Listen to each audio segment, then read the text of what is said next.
Now for poetry, guess what? This is what's gonna make you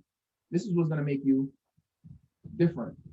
Meaning you're gonna do this. This is gonna be a type of content that you do. Dennis, right? Yes, sir. All right. So let's write down what we got so far. Right. So we got one. You said influence. Right. Yes, sir. We also got sales. Yes, sir. We got poetry. Yes, sir.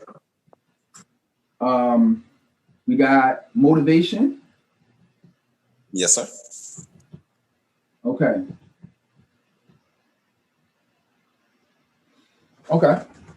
So influence, sale, poetry, motivation. What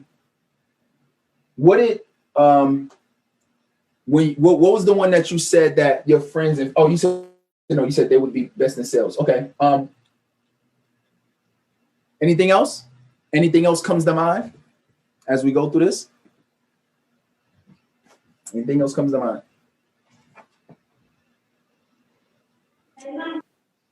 Right?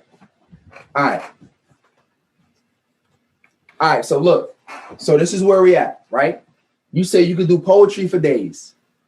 You say you're always searching for motivation. You said that you're above average and better than most people in sales, right? Your friends, family know it. Everybody knows that you're a salesman, right? And that you feel like you're better than something than most people in influence. Yes, sir. There's a silver lining that includes all of these things that you can do. I'm gonna tell you what I think it is. Right? Oh, but let me ask you this last question before we do that. All right. What either experience or skill that you've been through that you feel like could be of benefit to other people? Let me ask you this, because that could be a broad question. Let me ask you this. So sales, right? Right? Because I can add in poetry, part of what you do. So I'm gonna look at sales. Let's look at sales and influence for a minute. You said that how many sales jobs have you had or positions have you had before? Well, you know what? I've had approximately say, let me see.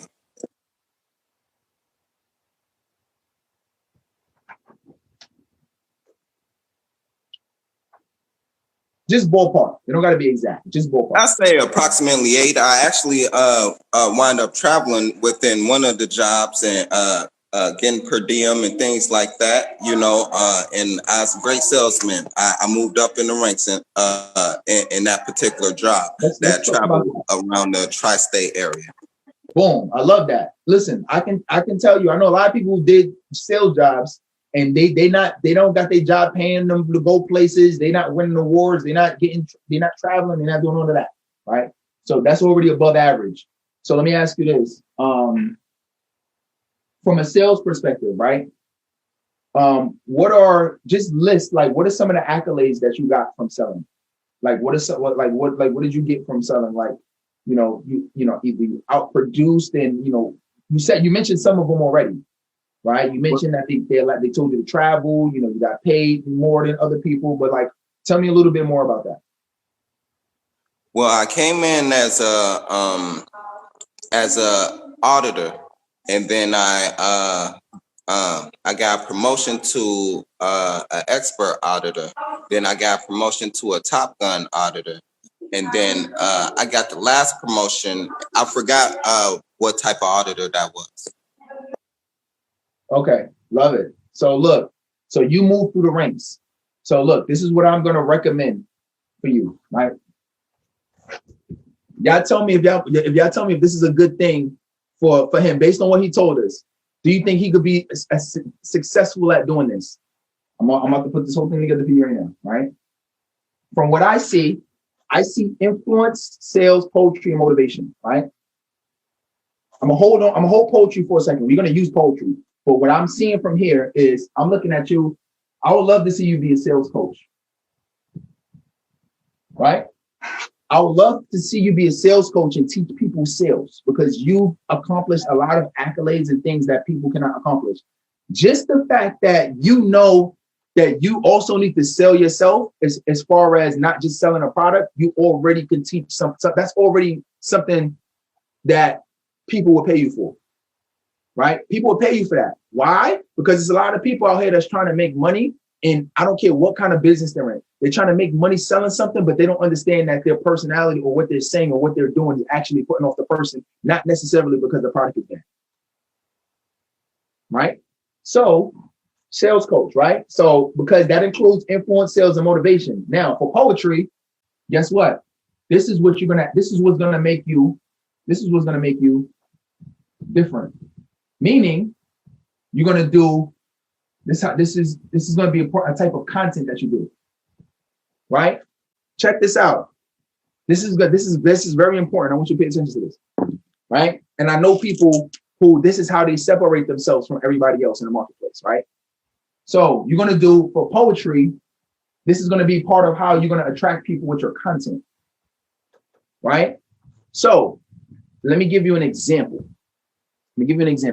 I know a guy who literally teaches, he coaches other videographers and photographers, right? Yes, sir. But he has a strong passion for comedy, right? He literally, before he even got into photography, he wanted to be a stand-up comedian, right? So he thought, and it's funny because I had a conversation with him. I was like, man, he's crushing it right now. He's like killing the game, right? Full time, doing everything. He thought, how can I have a passion for comedy? I got this skill set in videography. How can I incorporate both of them, right? You know what? He said, I'm going to do it through my content.